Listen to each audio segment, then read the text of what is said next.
Hello, HR Tech 2020.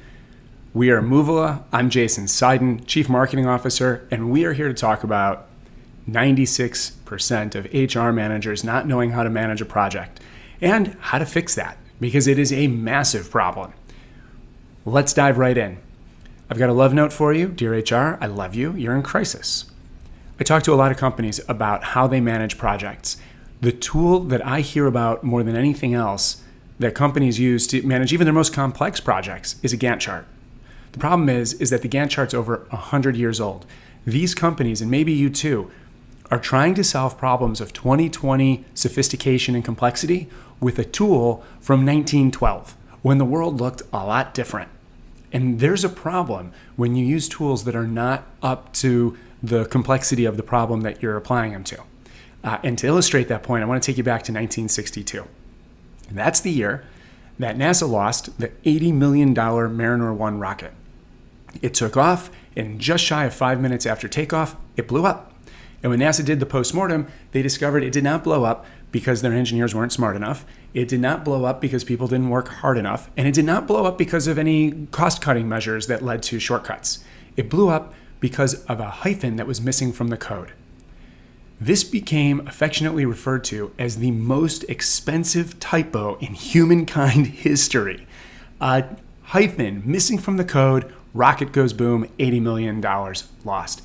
NASA's takeaway was they needed to get way better at debugging code. Didn't matter how smart their people were and how hard they worked, they needed tools to up-level. Because at the time, the tools they were using were basic calculators and slide rules and chalkboards and pencils with erasers, and in some cases, debugging code meant literally removing bugs from the machines that were processing punch cards. Well, today, we need to evolve from the way we manage projects into something that is more reflective and can handle the complexities of today. Most of you, when you're managing a project, probably look at something like this. It's a spreadsheet. You've got a list of tasks. The descriptions may or may not make sense to you. There's some dates. There's a status update, maybe. I defy anybody to look at a spreadsheet like this and tell me, A, if there's a problem, and B, if there's a problem, what to do about it. So I know what most of us in management do about it. We tell people who work for us to go figure it out and come back to us when you can summarize the risk in that project into a red, yellow, green dot.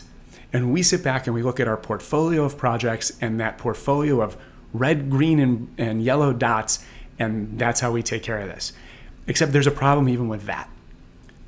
Next week's status update comes, in come your people.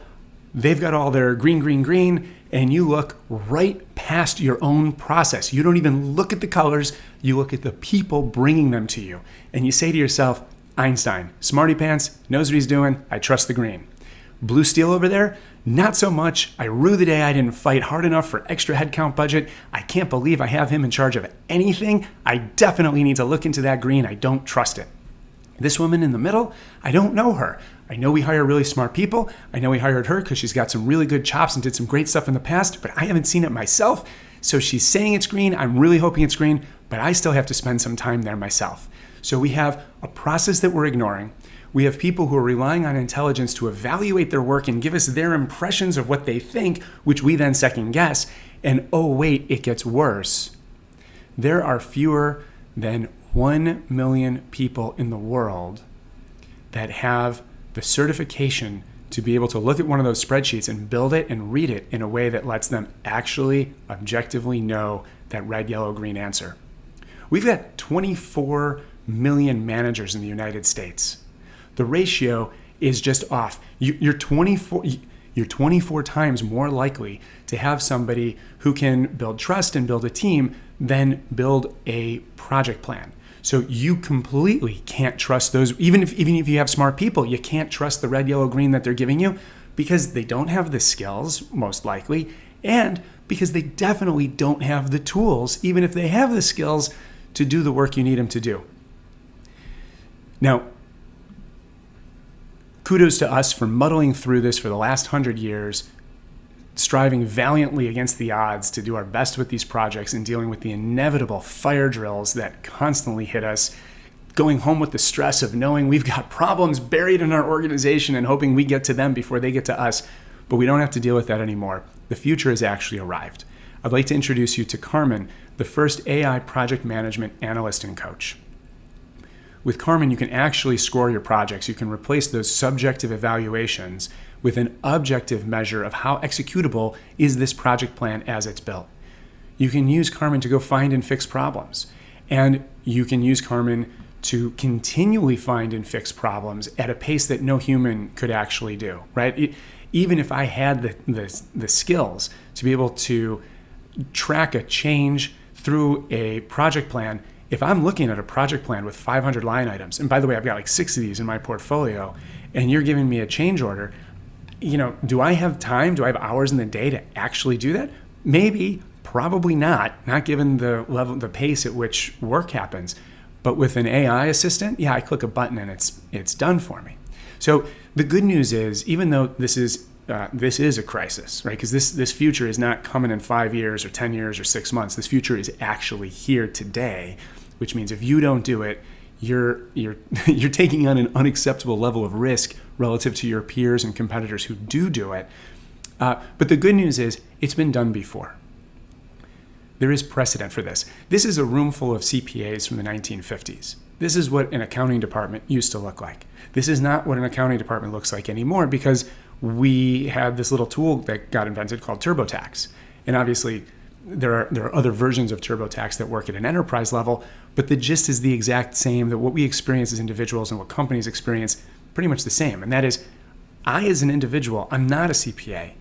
I don't know all the ins and outs of deductions and exceptions, but I don't have to when I use TurboTax. It asks me questions, I put in my information as best I can, and then it kicks out and it says, based on what you're telling me, a little bit more over here, not so much over there, and you should be good to go. That's great.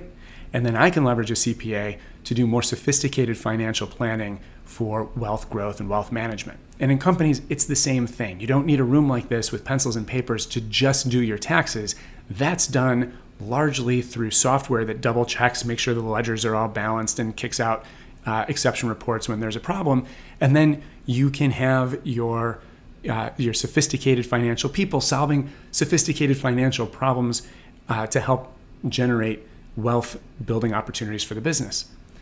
This is the same kind of evolution we're talking about. We're talking about allowing individuals who don't have that project management expertise to operate more like project managers, and allowing the experts that we have in our organization to go to the next level and bring the sophistication that they have to bear in a much more meaningful way. So literally, what does this look like? Well, again, you instead of looking at this spreadsheet that is inscrutable, I have no idea where the problem is or what to do about it, you can now look at a document. Oh, I see I've got 2 tasks that are likely to be late. There's a big red circle around them. Thank you, Carmen. If I click on one of those tasks, it will tell me who's responsible for it, what the projected timeline is. I can call them up. I can ask what's going on. I can look at the box to the right of the one that's circled and say, hey, your preceding box is running late. This is what's going on. This is what to expect. So I know who to contact and what to tell them. If I have limited time and I can only focus on one of these problems today, I have a top line. I literally know which of these is more likely going to impact the overall timeline of my project. So I know where to start, because that's the one to start with. It is a smarter way of doing business that is not just a little bit better matched to the way business runs today. It is matched to the way business is done today. So you can put the Gantt chart down, or you can continue to use it for what it's used for.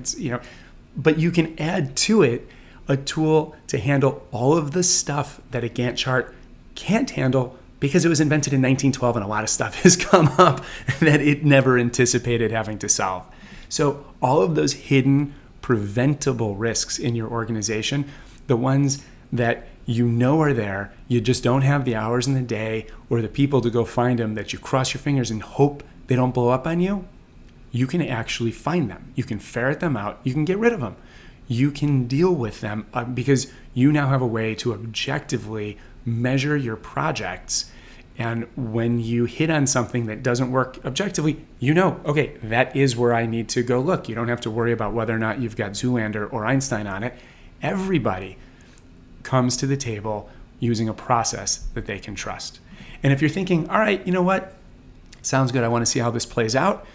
Just remember that room full of accountants and imagine trying to compete with another organization that's using TurboTax with a room like this. You can't do it. Like, there is a reason that these rooms don't exist anymore. It is an unacceptable level of efficiency. Once the technology evolves, you can't do it the old way anymore. It's obsolete.